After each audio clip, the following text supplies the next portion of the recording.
पहला प्रश्न है आपका, पृथ्वी पर सबसे तेज बढ़ने वाला पौधा कौन सा है? ऑप्शन ए पीपल, ऑप्शन बी बांस, ऑप्शन सी कैक्टस या ऑप्शन डी चंदन। तो इसका करेक्ट आंसर होगा आपका बांस। कि जो बॉम्बो है आपका, वो क्या है, सबसे तेज बढ़ने वाला पौधा होता है। इसकी जो कुछ प्रजातियां होती हैं वो एक दिन में कितना, एक दिन में 1 मीटर से अधिक बढ़ सकती हैं। एक दिन मान लो, या फिर प्रतिदिन, वही मतलब प्रतिदिन डेली में जो है 1 मीटर से अधिक, एक दिन में 1 मीटर से अधिक बढ़ सकती हैं, जो लगभग 4 सेंटीमीटर प्रति घंटा होता है। अगर घंटे की बात करें तो 4 सेंटीमीटर प्रति घंटा, 4 सेंटीमीटर प्रति घंटा है। कोई अन्य पौधा इतनी तेज़ी से नहीं बढ़ता जितनी तेज़ी से बांस मीन्स बॉम्बो का पौधा बढ़ता है आपका। ठीक है, एक दिन में 1 मीटर आपका, और आपका 4 सेंटीमीटर प्रति घंटे की रफ्तार से ये क्या है, पौधा बढ़ता है आपका। नेक्स्ट क्वेश्चन आता है आपका, दूसरा सवाल है आपका कि ब्रह्मांड में सबसे अधिक पाई जाने वाली गैस कौन सी है? ऑक्सीजन, हीलियम, हाइड्रोजन या फिर आपकी नाइट्रोजन। तो इसका करेक्ट आंसर हो जाएगा आपका हाइड्रोजन। कि ब्रह्मांड में सबसे अधिक गैस जो पाई जाती है, हाइड्रोजन पाई जाती है। ये क्वेश्चन आपका ऑल कॉम्पिटिटिव एग्ज़ाम जो होते हैं उनके लिए मोस्ट इम्पोर्टेंट है, क्योंकि इन्वायरमेंट का पता होना चाहिए कि कौन सी गैस कितनी मात्रा में पाई जाती है। ठीक है, और एक फर्स्ट नंबर पे तो आती है आपकी हाइड्रोजन आती है, सेकंड नंबर पे आती है आपकी हीलियम। कौन सी आती है? हीलियम, हाइड्रोजन के बाद।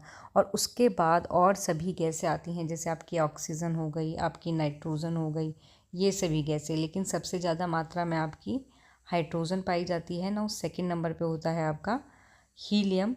उसके बाद आपकी ये अन्य गैसेस आती हैं। ठीक है, ज़रूरी नहीं है क्वेश्चन सबसे अधिक गैस का पूछ लिया जाए, दूसरे नंबर की भी गैस पूछ सकते हैं, तो वो होती है आपकी हीलियम।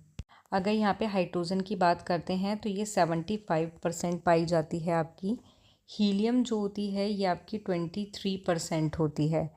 ओके, और जो आपकी अन्य गैसेस होती हैं, अन्य जो गैसेस होती हैं वो थोड़ी थोड़ी मात्रा में होती हैं। ओके, लेकिन यहीं अगर पृथ्वी के वायुमंडल की बात करें, या तो ब्रह्मांड की बात हो रही है, कंफ्यूज मत होना, क्वेश्चन पे ध्यान देना।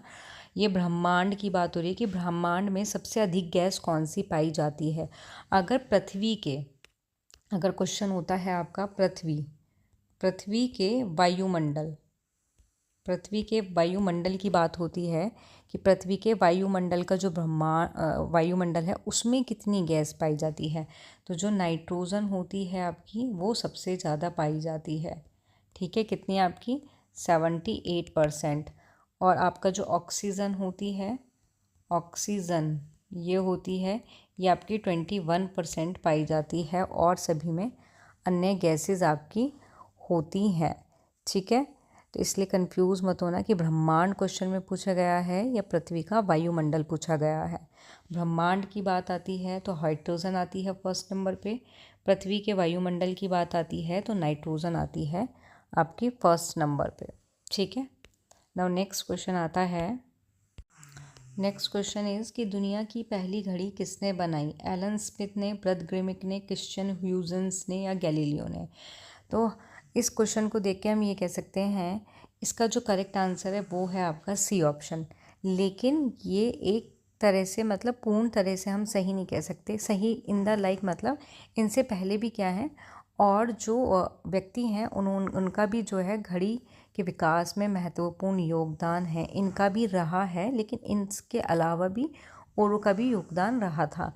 लेकिन अगर ऑप्शन की बात करते हैं, इन चारों ऑप्शन के अकॉर्डिंग जो दुनिया की घड़ी बनी थी उसमें इनका भी योगदान था। तो चारों ऑप्शन को देख के ये करेक्ट आंसर हो जाएगा आपका। नाउ आपका अगर ऑप्शन में ये नहीं आता आपका, और ऑप्शन में आता आपका इसकी जगह पीटर हैनलेन। ठीक है, क्या आता है? पीटर हैनलेन आता। तो इन्होंने क्या है, पहली जर्मन की घड़ी का आविष्कार किया था, जो 1505 में उन्होंने क्या है बनाई थी, जिसे पेमेंडर वॉच ऑफ के नाम से भी जाना जाता है। और ये जेब में रखने के लिए अंडे के आकार की थी, जो पहली पोर्टेबल घड़ी थी। ठीक है, अंडे के आकार की थी ये, और जेब में रखने वाली थी, जिसको हम जेब में भी रख सकते हैं। ऑप्शन में अगर आपका 4 ऑप्शन अगर इस तरीके के आके, मीन्स आपका कोई भी ऑप्शन आए, अगर ये ऑप्शन है तो बेस्ट है आपका। ठीक है, ये इसका करेक्ट आंसर है। अदरवाइज़ अगर ऑप्शन में आपका क्रिश्चियन ह्यूजेंस आता है तो ये भी आपका करेक्ट होगा, क्योंकि इनका भी महत्वपूर्ण योगदान था आपके ऑप्शंस को देखकर। ठीक है, नाउ नेक्स्ट क्वेश्चन आता है आपका। नेक्स्ट सवाल है आपका कि कौन सा देश एक ही समय में 2 महाद्वीपों में स्थित है? रूस, तुर्की, मिस्र या फिर चिली? करेक्ट आंसर होगा आपका, सॉरी, ऑप्शन में आएगा कौन सा देश एक ही समय में 2 महाद्वीपों में स्थित आपका नहीं है। तो आपका करेक्ट आंसर क्या होगा? आपका जो रूस है ये भी आपका क्या है, 2 महाद्वीप में स्थित है। आपका जो तुर्की है ये भी स्थित है। आपका मिस्र है ये भी स्थित है। लेकिन आपका जो चिली है, चिली जो है ये स्थित नहीं है। तो correct answer is D option हो जाएगा आपका। अगर रूस की बात करते हैं तो रूस जो है आपका वो यूरोप और आपका एशिया इसमें फैला हुआ है।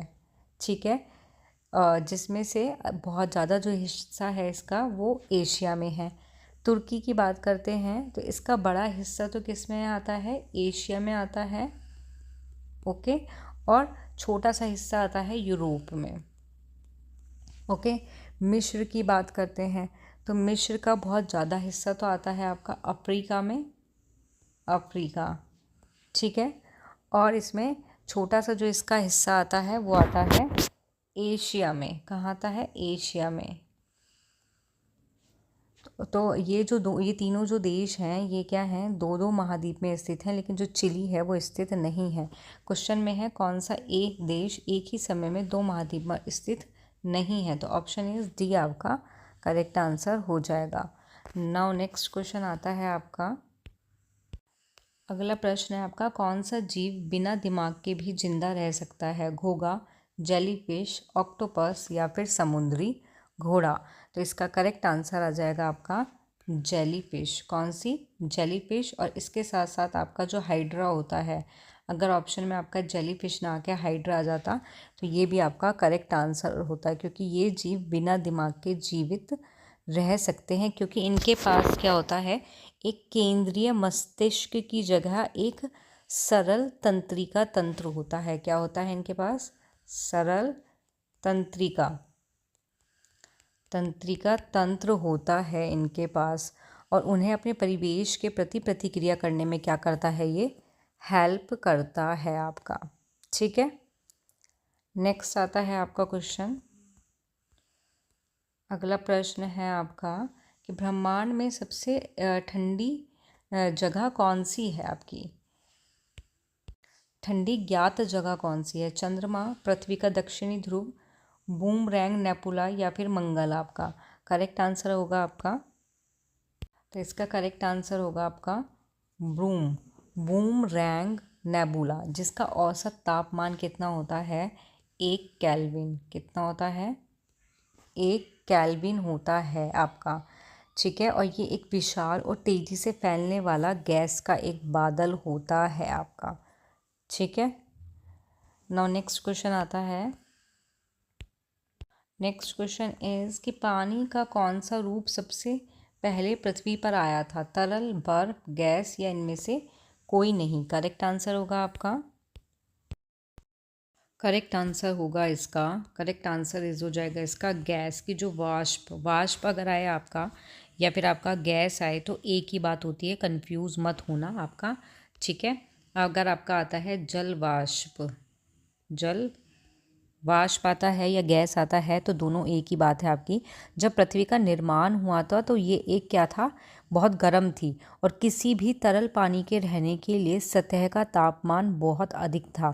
तो पानी मुख्य रूप से 2 स्रोतों से आया हुआ माना जाता है आपका पृथ्वी के आंतरिक भाग से गैस, और नेक्स्ट क्वेश्चन आता है आपका नेक्स्ट क्वेश्चन इज कौन सा जीव अपने शरीर का रंग 2 सेकंड में बदल सकता है? गिरगिट, ऑक्टोपस, सांप या फिर शार्क? करेक्ट आंसर होगा आपका, तो इसका करेक्ट आंसर होगा आपका ऑक्टोपस। कि जो ऑक्टोपस होता है ये इतनी तेज़ रफ्तार से अपना कलर चेंज करता है, मीन्स 2 सेकंड इसमें लिखा हुआ है, लेकिन आपका 100 से कितना, 100 मिली सेकेंड, 100 मिली सेकेंड में अपना रंग बदल सकता है ये अपना। ठीक है, मोस्टली लोगों को लगता होगा, क्योंकि मोस्टली हम बचपन से पढ़ते आए हैं या हमने ये चीज़ देखी भी है कि जो गिरगिट होता है ये अपना कलर चेंज कर लेता है, करता तो ये भी है, लेकिन ऑक्टोपस इसके अकॉर्डिंग जल्दी से अपना रंग बदल लेता है। गिरगिट जो है वो धीमी गति से चेंज करता है आपका। ठीक है, नाउ नेक्स्ट क्वेश्चन आता है। नेक्स्ट क्वेश्चन इज है कौन सी चीज़ टूटे बिना आप कभी उपयोग नहीं कर सकते? बर्फ, अंडा, वादा या फिर पालक? तो इसका करेक्ट आंसर हो जाएगा आपका अंडा। नेक्स्ट और लास्ट क्वेश्चन आता है आपका कि पहला मोबाइल फ़ोन किस कंपनी ने बनाया था? नोकिया, मोटोरोला, एप्पल या फिर सैमसंग? करेक्ट आंसर होगा आपका, इसका करेक्ट आंसर होगा आपका मोटोरोला। कि मोटोरोला ने 1973 में बनाया था। और आपका इसमें, और जो पहला फ़ोन था इसको किसके नाम से जाना जाता है? इसको जाना जाता है मोटोरोला डायना TAC8000X के नाम से जाना जाता है। ज़रूरी नहीं है क्वेश्चन में सिर्फ नाम पूछा जाए कि कौन सा कंपनी का नाम है, क्वेश्चन में इसका आपका जो सेट होता है उसका नाम भी पूछा जा सकता है कि इसका नाम क्या था, जो मोटोरोला का जो फ़ोन था। ठीक है, तो यहाँ आपकी क्लास ओवर होती है। मिलते हैं नेक्स्ट क्लास में न्यू क्वेश्चंस के साथ। जिसको भी वीडियो पसंद आए लाइक शेयर सब्सक्राइब करना ना भूले। Thank you.